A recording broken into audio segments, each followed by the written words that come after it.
나의 사랑하는 채 비록 헤어졌으나 어머님의 무릎 위에 앉아서 내 형제들아, 무엇보다도 맹세하지 말지니 하늘로나 땅으로나 아무 다른 것으로도 맹세하지 말고 오직 너희가 그렇다고 생각하는 것은 그렇다 하고 아니라고 생각하는 것은 아니라 하여 정죄받음을 면하라.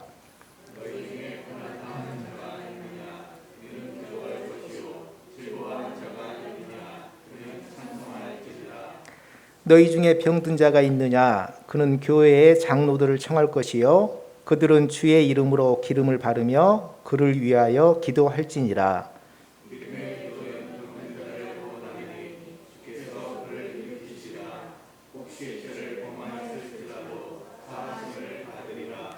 그러므로 너희 죄를 서로 고백하며 병이 낫기를 위하여 서로 기도하라. 의인의 간구는 역사하는 힘이 크니라. 엘리야 성병이 같은 사람이로되 그가 비가 오지 않기를 간절히 기도한 뒤 3년 6개월 동안 다시 기도하니 하늘이 비를 주고 땅이 열매를 맺었느니라. 내 형제들아, 진리를 떠난 자를 누가 돌아서게 하냐? 너희가 알 것은 죄인을 미혹된 길에서 돌아서게 하는 자가 그의 영혼을 사망에서 구원할 것이며 허다한 죄를 덮을 것임이라. 아멘.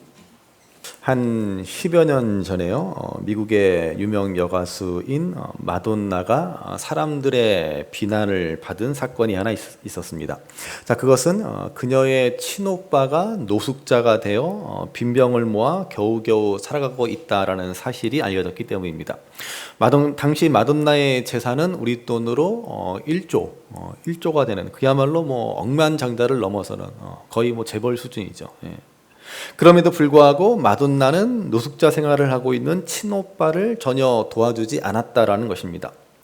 물론 미국 사회는 형제자매 사이라 할지라도 경제적으로는 서로 철저히 독립적이지만 그런 미국인들조차 친오빠가 길거리에서 노숙 생활을 하며 힘겹게 살아가는데도 외면하고 있는 마돈나에 대해서 다들 비난의 목소리를 높였다라고 합니다. 물론 남매 간에 무슨 속사정이 있는지 우리가 다 알 길은 없지만 그럼에도 불구하고 혈육 간에는 결코 그래서는 안 된다라는 것이 우리 보통 사람들의 기본 상식입니다. 자, 육신의 형제 간에는 이러한 기본적인 인륜이라는 것이 있습니다. 그것은 영적 가족인 우리 성도들 간에도 마찬가지다라고 할 수 있습니다. 그래서 야고보서의 마지막 말씀, 오늘 본문은 영적으로 한 가족인 우리 성도들 간에 마땅히 해야 할 일이 있음을 말해주고 있습니다. 오늘 본문을 통해서 우리는 교회 안에서 한 피바다 한 몸 이룬 성도들 사이에서 반드시 나타나야 할 믿음의 행함이 무엇인지를 생각해 보고자 합니다. 자, 먼저 본문 12절 말씀을 다시 한번 보시기 바랍니다. 본문 12절 말씀 같이 읽겠습니다. 내 형제들아, 무엇보다도 맹세하지 말지니 하늘로나 땅으로나 아무 다른 것으로도 맹세하지 말고 오직 너희가 그렇다고 생각하는 것은 그렇다 하고 아니라고 생각하는 것은 아니라 하여 정죄받음을 면하라. 아멘. 자, 먼저 맹세하지 말라라고 말씀합니다. 자, 야고보뿐만 아니라요, 우리 예수님도 산상수훈의 말씀을 통해 맹세하지 말라라고 하셨습니다. 마태복음 5장 34절에서 37절 말씀을 한번 같이 읽어보시겠습니다. 나는 너희에게 이르노니 도무지 맹세하지 말지니 하늘로도 하지 말라 이는 하나님의 보좌임이요 땅으로도 하지 말라 이는 하나님의 발등상임이요 예루살렘으로 하지 말라 이는 큰 임금의 성임이요 내 머리도 하지 말라 이는 내가 한 터럭도 희고 검게 할 수 없음이라. 오직 너희 말은 옳다 옳다 아니라 아니라 하라. 이에서 지나는 것은 악으로부터 나느니라. 아멘. 예수님께서 말씀하신 이 말씀을 보면 우리가 맹세해야 하지 말아야 할 두 가지 이유를 생각해 볼 수 있습니다. 먼저 우리 인간은 누구나 연약한 존재다라는 것입니다. 대부분의 사람들은 맹세를 지키려는 마음을 갖고 있습니다. 사기꾼이 아닌 이상 거짓으로 맹세하는 사람은 없습니다. 그래서 우리도 종종 성경이 맹세하지 말라라고 했음을 알면서도 나는 진심이니까 맹세해도 된다. 나는 당연히 지킬 것이니까 맹세할 수 있다라고 여깁니다. 그러나 여러분, 바로 거기에 함정이 있습니다. 아무리 우리가 진심일지라도 우리는 연약한 존재에 불과하다라는 것입니다. 그 연약함을 관가해서는 안 되는 것입니다. 그러니 어떻습니까? 우리가 한 맹세대로라면 우리 중에 아마 손가락이 남아날 사람은 아무도 없을 것입니다. 내 손가락에 장을 지진다 뭐 이러면서 우리가 맹세하지 않습니까? 그러놓고 얼마나 우리가 맹세를 어겼습니까? 인터넷에 보니까 손가락에 장을 지진다라는 말이 무슨 뜻이냐라고 묻는 그 질문을 보았습니다. 그러면서 자기가 왜 이런 질문을 하냐 하면 친구가 맹세를 했는데 아마 안 지킬 것 같으니까 내가 좀 미리 장을 준비해 놔야겠다. 근데 도대체 손가락에 장을 지진다는 게 무슨 뜻이냐? 뭐 이렇게 묻는 질문이었습니다.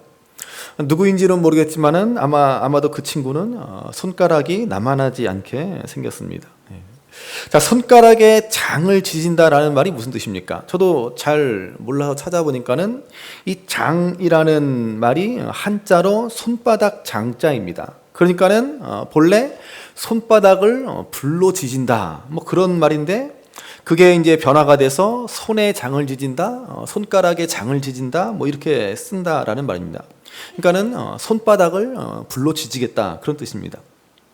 그래서 여러분, 우리가 약속할 때도 손가락을 걸지 않습니까? 아마도 이 말에서 유래된 관습이 아닐까 생각됩니다. 그야말로 손가락을 걸고 맹세하는 것이죠. 내가 맹세 안 지키면 이 손가락에 장을 지지겠다, 이 손가락을 불로 지지겠다라는 것입니다. 자, 그런데 여러분, 우리가 얼마나 많이 이 손가락을 걸고 맹세를 해놓고 지키지 않는 것이 많습니까? 그대로라면 우리 손가락은 아마 남아나지 않았을 것입니다. 그래서 성경은 맹세하지 말라라는 것입니다. 그것은 우리의 교만을 경계하는 것이고 우리가 얼마나 연약한 존재인지를 잊지 말아야 한다는 것입니다. 우리가 맹세한다라고 하는 것은 다른 말로 교만한 마음을 품는 것입니다. 그리고 나아가 우리 손가락의 문제가 아니라 하나님의 이름을 욕되게 하는 일이 되고 맙니다. 그래서 예수님은 하늘로도 땅으로도 예루살렘으로도 맹세하지 말라라고 말씀하신 것입니다. 이 모두가 하나님의 이름을 욕되게 하는 것이기 때문입니다. 그리고 자기 자신의 머리로도 맹세하지 말라라고 했습니다. 인간은 자기 머리를 희게 하거나 검게 할 수 있는 능력이 없습니다. 자기 머리조차 마음대로 할 수 없는 존재라는 사실입니다. 그러므로 우리는 맹세하지 말아야 합니다. 아니, 더 정확하게 말하면, 좀 더 근본적으로 얘기하면은 우리는 맹세할 필요가 없는 사람이 되어야 합니다. 무슨 말입니까?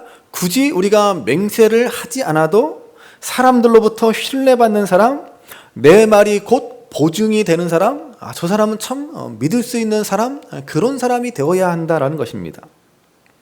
여러분, 사실 우리가 왜 맹세합니까? 그 이유는 단순합니다. 사람들이 내 말을 믿어주지 않으니까 맹세합니다. 그러니까 사람들에게 믿게 하려고 이런저런 것을 두고 우리는 맹세하는 것입니다.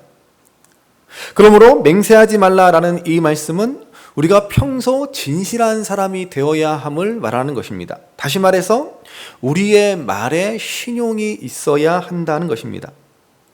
그래서 예수님은 옳은 건 옳다라고 하고 아닌 건 아니다라고 분명히 말하라라고 하신 것입니다. 한마디로 예스와 노가 분명해야 합니다. 그래서 오늘 본문에서도 그렇다라고 생각하는 것은 그렇다라고 하고 아니라고 생각하는 것은 아니다라고 하라, 이렇게 말씀합니다. 기면 기고 아니면 아닌 것이죠. 평소에 진실한 말과 행동으로 꾸밈없는 정직함으로 굳이 맹세할 필요가 없이 우리의 말 한마디 한마디가 정말 신용이 되는 그런 신뢰를 받는 사람이 되어야 한다라는 말입니다. 저 사람 말이면 틀림없어, 뭐 이런 소리를 우리가 들어야 한다라는 말입니다. 그런데 여러분, 우리 한국 사람은요, 이중 언어를 너무나 잘 사용합니다. 그래서 우리 한국 사람들 말을 곧이곧대로 들었다가는 낭패를 당하기가 십상입니다. 병원에 입원하신 분이 아유 목사님 뭐 힘들게 오실 필요가 뭐가 있어요? 그냥 기도만 해주세요. 그럽니다. 그러면 그 말을 곧이곧대로 듣고 기도만 해주면 어떻게 돼요? 나중에 뭐 섭섭하네, 뭐 서운하네, 뭐 그렇게 섭섭마기에 시험에 빠지고 맙니다. 우리나라의 오랜 유교 문화에서 비롯된 이 체면 문화라는 것 때문에 우리는 겉다르고 속다른 이중 언어를 사용하는 게 생활화되어 있습니다. 우리 부모님들 가운데서는 명절이나 가족 모일 일이 있을 때는 종종 아이고 뭐 힘든데 이번에는 안 와도 된다라고 그러십니다. 그 말은 무슨 말이에요? 이번에는 꼭 와야 된다, 빨리 와야 된다, 뭐 그 말입니다, 여러분. 그렇죠? 그렇게 우리 한국 사람들은 예스가 아니고 노가 아닌 게 문제입니다. 이런 말의 이중성을 제거해야 합니다. 특별히 우리 충청도 사람들은 정확하게 표현을 안 하죠. 뭔가 두루뭉술하게. 그래서 다른 지방 사람들이 우리 충청도 사람들을 두고 하는 말이 음흉하다 그럽니다. 여러분들은 음흉하다 그래요. 저희 부모님도 충청도 분이신지라 제가 변호하는 입장에서 말하면 충청도 사람들은 너무 점잖아서 그렇습니다. 아니 어떻게 사람 앞에 두고 아니다라고 그렇게 대놓고 말해? 그렇게 얘기하지 않습니까? 그러니까 적당히 둘러서 말합니다. 이 충청도 양반의 점잖음이 다른 사람들이 볼 때는 음흉하다, 속을 알 수 없다, 뭐 그렇게 보이는 것이죠. 제가 작년 추석 때 참 뭐 재밌다라고 하면 재밌다고 할 수 있는 그런 경험이 하나 있습니다. 아시는 대로 지난 추석 때 코로나로 인해서 우리 고향 방문을 자제하자, 뭐 불효자는 옵니다, 뭐 그러지 않았습니까? 그래서 저도 어머님께 가야 할지 말아야 할지 고민을 했습니다.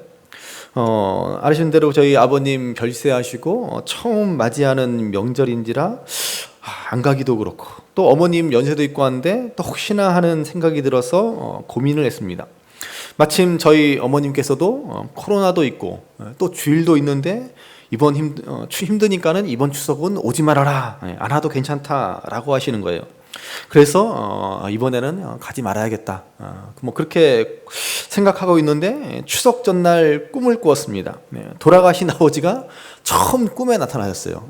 그것도 집에서 전화를 저한테 거셔서 너 왜 안 오냐 그러시는 거예요.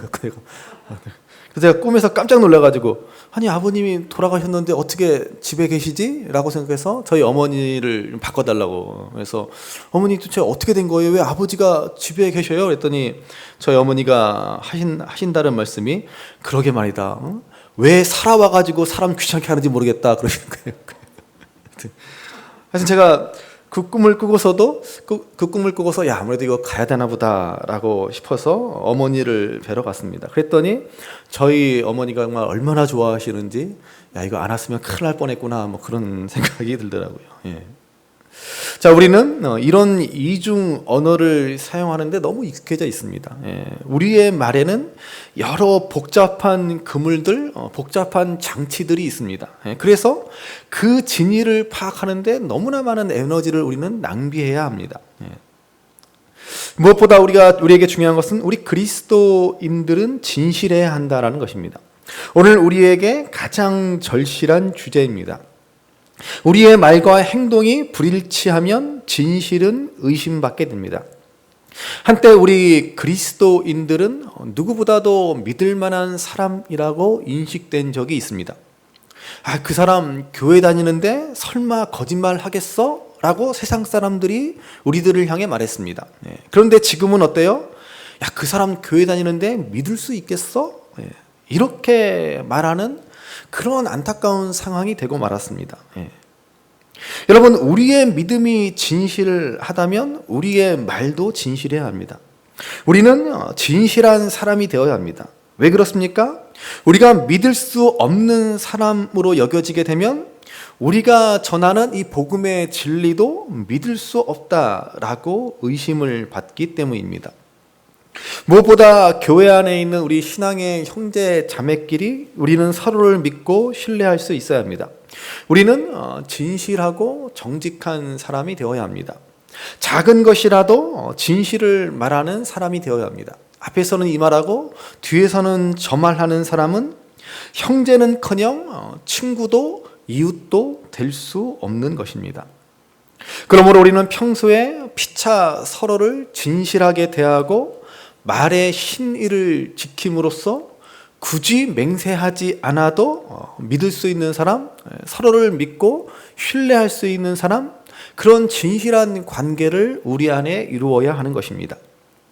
자, 이렇게 첫 번째는 이렇게 우리는 굳이 맹세하지 않아도 서로를 믿고 신뢰하는 관계가 되어야 하고, 두 번째로 우리는 서로를 위해 기도해야 함을 말씀하고 있습니다.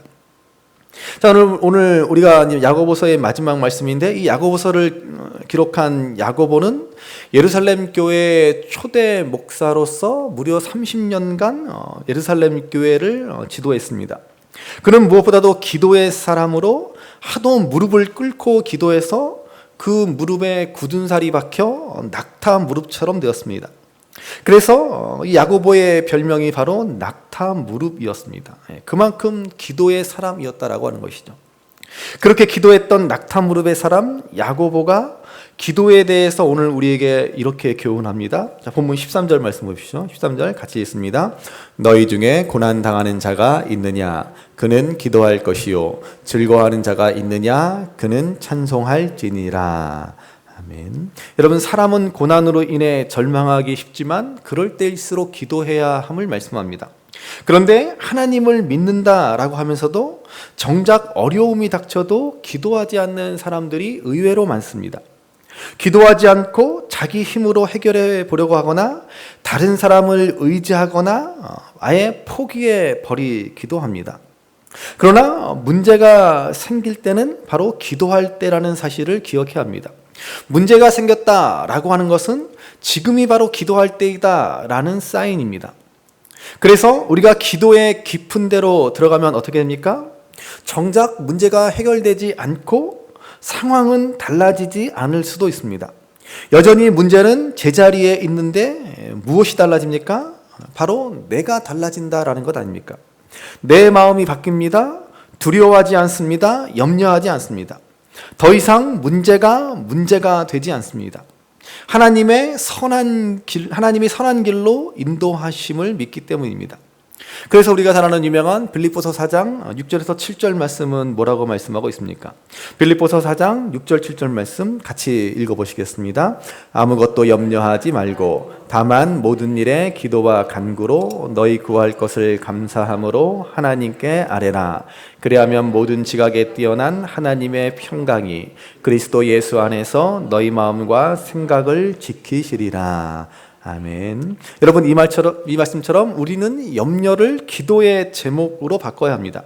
아무것도 염려하지 말고 다만 모든 일에 기도와 간구로 하나님 앞에 나아가라 라고 말씀합니다. 그러면 하나님의 평강이 우리의 마음과 우리의 생각을 지켜주실 것입니다. 로베르타 본디라는 사람이 한 유명한 말을 제가 자주 말씀드립니다. 기도하고 있습니까? 그렇다면 이미 잘하고 있는 것입니다. 여러분, 이 말을 꼭 명심하시기 바랍니다. 우리는 고난 가운데 어찌할 줄 몰라 방황하고 당황합니다. 그러나 여러분, 기도하고 있다면 잘하고 있는 것입니다. 하나님이 반드시 우리의 마음과 생각과 우리의 삶을 지키시고 인도하실 것이기 때문입니다. 그리고 또한 하나님께 감사할 일이 있으면 찬송해야 합니다. 즐거운 일이 있으면 우리가 자동적으로 노래를 흥얼거리게 되는 것처럼 하나님을 향한 찬송이 넘쳐나야 할 것입니다. 여러분, 사실 이 찬송도 사실은 곡조 있는 기도입니다.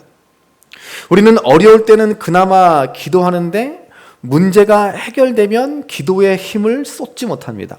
그래서 저희 목회자들 사이에 하는 말이 있습니다. 새벽 기도에 안 나오던 분이 갑자기 새벽 기도에 나오면 겁이 난다라는 것입니다. 왜 그렇겠어요? 아니, 저분 무슨 문제가 생겼나? 새벽 기도에 나오는 반가움보다 이거 무슨 문제가 생긴 게 아닌가라고 겁이 난다라고 하는 것이죠. 그러다가 또 잘 나오던 분이 또 갑자기 새벽 기도에 안 나와도 걱정됩니다. 문제는 해결되었는지 모르겠지만은 이게 영적으로 나태해질까 걱정되는 것이죠.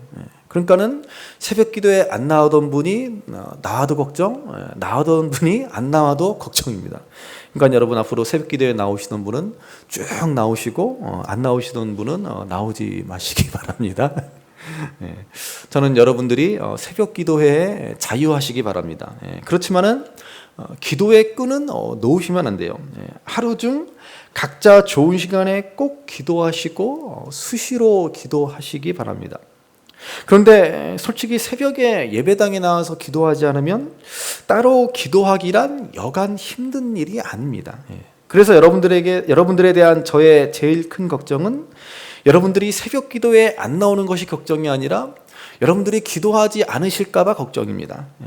물론 제 걱정 덜어드리려고 일부러 새벽 기도회를 나오실 필요는 없습니다. 다만 기도를 등한시하는 분들이 계시다면 올해 새벽 기도회를 한번 작심해 보시기 바랍니다. 지난주일에 우리가 말씀 생활 작심하자고 말씀드렸죠. 기도 생활도 여러분 작심하시기 바랍니다. 몇 분 안 계시지만 옆에 분들 권면하실까요? 기도 생활 작심합시다. 기도 생활 작심합시다. 작심하셔야 돼요. 웬만하면 새벽 기도에 나오는 걸 여러분 추천드립니다. 아이 목사님 하필 제일 추울 때 새벽 기도에 나오라고 그러시나?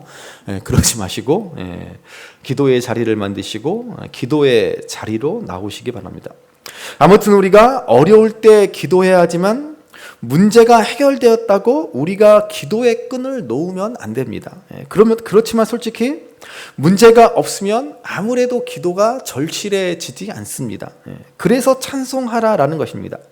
찬송은 곡조 있는 기도입니다. 우리는 찬송을 통해 하나님께 나아가고 하나님께 감사하고 말씀 그대로 쉬지 않고 기도할 수 있는 삶을 살아갈 수 있게 되는 것입니다. 특별히 야고보는 기도를 교훈하면서 성도가 함께 기도해야 함을 말합니다. 자, 본문 14절 말씀 보십시오. 14절 같이 읽습니다.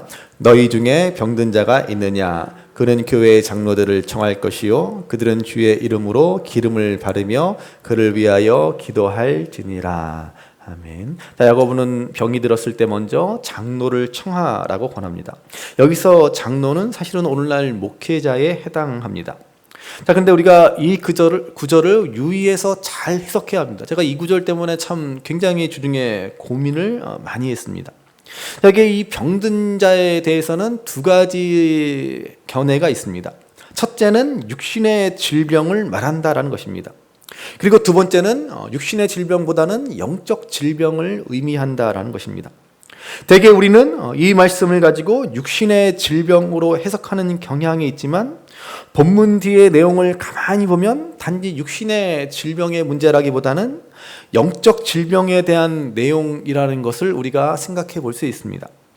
물론 육신의 질병도 해당되나 영적 질병에 더 초점이 맞추어져 있습니다.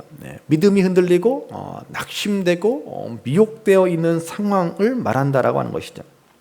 자, 그렇지 않으면은 15절 말씀처럼 병이 낫지 않으면 목사가 기도했던 누가 기도했던 믿음으로 기도하지 않았기 때문이다라고 결론 지을 수밖에 없습니다. 그렇지 않습니까? 사실은 제가 여러분들 뭐 병원에 입원했을 때 어떤 질병에 걸렸을 때 가서 기도하고 뭐 수술을 해서 낫는 병이라면 괜찮지만은 참 잘 안 낫는 병을 가서 이렇게 기도했을 때 안 낫는 분들이 얼마나 많습니까? 그러면 제가 믿음으로 기도하지 않아서 그런 것이 되고 마는 것이죠. 이 말씀대로. 그래서 예전에 어느 목사님은 본인이 환자를 찾아가 기도하면 병은 안 낫고 오히려 돌아가시는 분이 더 많더라 그러시면서 그래서 본인은 하나님 나라에 가게 하는 은사가 있다라고 말씀하신 그런 것을 들은 적도 있습니다. 목사가 기도해서 병이 안 나오면 저도 참 곤혹스럽습니다. 교인들은 은근히 그런 능력을 바라기도 합니다. 그렇지만 오늘 말씀은 바로 그런 신유의 능력을 말하는 것이 아닙니다.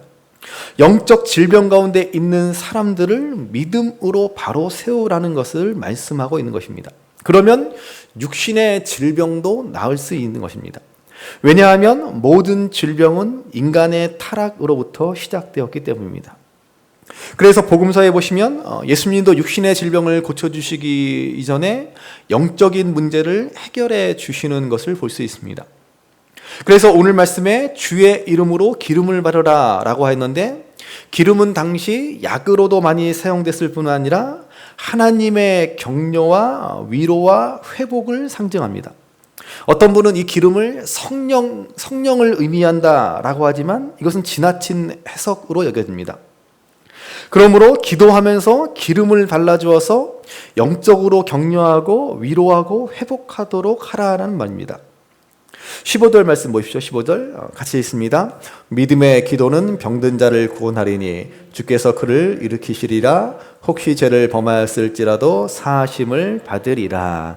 아멘. 자, 이처럼 믿음으로 기도하고 권면함으로써 영육 간의 강건함을 얻게 되고, 혹시 그가 지은 죄로 인한 질병이라면 그의 죄사함을 얻게 될 것이다 라고 말씀하고 있습니다. 그래서 오늘 이 기도의 교훈 가운데 가장 중요한 핵심은 16절입니다. 16절 말씀 보십시오. 그러므로 너희 죄를 서로 고백하며 병이 낫기를 위하여 서로 기도하라. 의인의 간구는 역사하는 힘이 큼이니라. 아멘. 우리가 교회 안에 영적으로 병든 자가 있고 연약한 자가 있을 때 목사만 기도해서는 안 됩니다. 우리는 서로를 위해서 기도해야 합니다. 여기서 그래서 가장 중요한 것이 바로 너희 죄를 서로 고백하라라는 것입니다. 서로 죄를 고백하며 회복을 위해 기도하는 공동체. 여러분, 저는 이것이 진정한 신앙의 공동체, 참 주님의 몸된 교회의 모습이라고 생각합니다. 서로에게 진실된 고백을 할 수 있는 공동체, 자신의 죄를 뉘우치고 미안하다라고 사죄하고 고백할 수 있는 용기, 그리고 그 약함과 허물과 잘못을 용납하고 품어줄 수 있는 사랑과 관용과 화평이 있는 공동체. 그래서 함께 아파하며 함께 기도할 수 있는 공동체야말로 주님이 원하시는 참 건강한 교회의 모습이지 않겠습니까? 이 말씀에서 의인의 간구는 역사하는 힘이 크다라고 말씀했습니다. 여러분, 누가 의인입니까? 목사나 장로가 의인이 아닙니다. 주님의 십자가 용서를 아는 사람이 의인입니다. 그래서 죄를 고백하고 회개하고 용서를 구하는 사람, 또 기꺼이 용서를 베푸는 사람이 의인입니다. 이런 사람의 간구는 역사하는 힘이 크다라고 말씀하는 것입니다. 그러면서 야고보는 엘리야를 예로 들고 있습니다. 엘리야가 기도한 즉 3년 6개월 동안 비가 오지 않았습니다. 그리고 그가 다시 간절히 기도한 즉 비가 내립니다. 그런데 여기서 중요한 것은 엘리야는 우리와 성정이 같은 사람이다라는 말입니다. 엘리야가 특별하기 때문에 이런 기도의 능력이 있는 것이 아닙니다. 그도 우리와 같은 평범한 사람이었다라는 것입니다. 그러므로 평범한 우리도 하나님 앞에 의롭게 서서 서로 죄를 뉘우치고 고백하고 용서하며 하나님 앞에 기도하면 그 기도가 응답되는 역사가 일어날 것이다 라고 말씀해 주고 있습니다. 그래서 오늘 본문은 야고보의 결론은 이렇게 결론 짓고 있습니다. 19절 20절 말씀 같이 읽어보시겠습니다. 내 형제들아, 너희 중에 미혹되어 진리를 떠난 자를 누가 돌아서게 하면 너희가 알 것은 죄인을 미혹된 길에서 돌아서게 하는 자가 그의 영혼을 사망에서 구원할 것이며 허다한 죄를 덮을 것임이라. 아멘. 여러분, 이것이 바로 야고보서의 결론입니다. 우리의 믿음의 행함으로 말미암아 우리가 서로를 붙잡아주고 서로를 위해서 기도해주고 그 미혹된 길에서 돌이킬 수 있도록 해주어야 한다라는 것입니다. 이 영적 질병에 걸린 자, 이 미혹된 자, 믿음이 흔들리고 낙심된 자를 지금까지 야고보서에서는 계속해서 말했습니다. 행함이 없는 믿음을 가진 자, 잘못 행하는 자를 말합니다.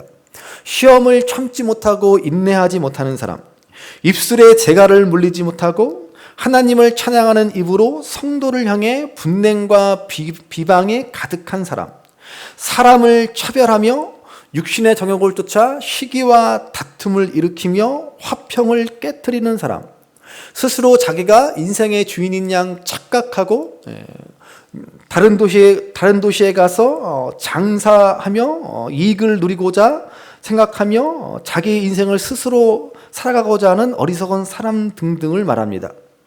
이러한 성도가 자신의 죄를 깨닫고 속히 돌이켜 회복할 수 있기를 기도해야 하는 것입니다. 이거야말로 최고의 사랑이고 최고의 믿음의 행함이라고 야고보서는 결론적으로 말씀하는 것입니다. 지금부터 약 500여 년 전 독일의 화가 알프레드 뒤러가 그린 기도하는 손이라는 작품이 있습니다. 많이 보신 그림일 것입니다. 알프레드 이 작품에는 이런 뒷이야기가 전합니다. 알프레드 뒤러는 어린 시절 시골에서 자라 무척이나 가난했기 때문에 원하던 미술 공부를 할 수 없었습니다. 그는 자기와 같은 가난한 처지에 있던 크리스타인을 만나 의기투합하여 함께 도시에 나아가 일도 하며 화가의 수업을 공부를 하기로 합니다. 두 사람은 도시에 와서 식당 등에서 허드렛 일을 하면서 미술 공부를 하려고 몸부림을 쳐보았지만 이러다가는 죽도 밥도 안 되게 생겼습니다. 그래서 둘은 고민 끝에 한 사람은 2년간 열심히 미술만 공부하고 다른 한 사람은 열심히 돈을 벌어 그의 뒷바라지를 하기로 하였습니다. 그리고 2년이 지나면 역할을 바꾸기로 합니다. 그래서 먼저 알프레드 뒤러가 2년간 미술을 공부하고 크리스타인은 돈을 벌기로 했습니다. 2년이 지나 이제 서로의 역할을 교대하려고 했을 때 크리스타인은 벌써 2년 동안 허드렛 일, 막노동으로 손은 거칠어지고 손마디가 굵어져 섬세한 분놀림을 할 수 없게 되었다라고 합니다. 그래서 크리스타인은 뒤러에게 마저 공부할 것을 권유하며 자신이 좀 더 일을 하겠노라 라고 했습니다. 그렇게 해서 마침내 뒤러는 화가로서 인정을 받고 유명하게 되었습니다. 그러던 어느 날 하숙집에 돌아와 보니까 방 안에서 기도하는 소리가 들립니다. 문틈으로 보니 친구인 크리스타인이 그 손마디가 굵어진 거친 손을 모으고 하나님 앞에 간절히 기도하고 있더라는 것입니다. 하나님, 나는 이미 손이 거칠어져서 미술가로서의 길을 갈 수 없게 되었습니다. 그러니 내 친구 뒤러가 내 목까지 다해서 훌륭한 미술가가 되게 해주옵소서. 자, 하나님 앞에 간절히 기도하는 친구의 손을 보면서 뒤로는 큰 감동을 받고 즉석에서 그림을 그립니다. 이것이 바로 이 기도하는 손이라는 그림입니다. 우리가 이 그림을 자세히 보면 무척 손이 거치다라는 것을 알 수 있습니다. 여러분, 그러나 이 뒤러가 그린 친구 크리스타인의 기도하는 손이 얼마나 아름다운 손입니까? 친구의 성공을 위해서 묵묵히 희생하며 눈물 어린 기도를 드린 참으로 아름다운 손입니다. 저는 오늘 우리도 바로 이런 아름다운 손을 가질 수 있게 되기를 바랍니다. 우리도 누군가의 간절한 기도, 누군가의 아름다운 손으로 인해서 오늘 우리가 되었음을 잊지 말아야 합니다. 그래서 이제 우리도 진실하고 아름다운 믿음의 행함을 실천해야 할 것입니다. 그러므로 오늘 야고보서의 마지막 권면처럼 우리가 서로를 진실하게 대하며 무엇보다도 더욱 기도에 힘써야 합니다.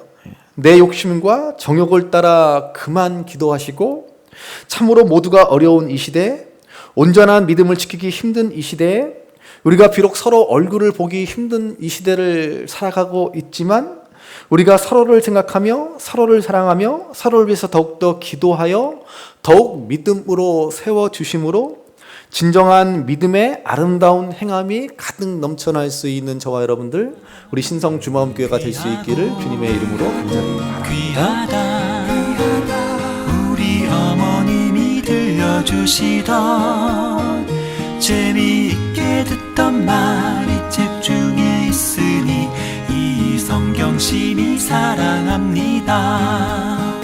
나의 사랑하는 책 비록 헤어졌으나 어머님의 무릎 위에 앉아서 재미있게 듣던 말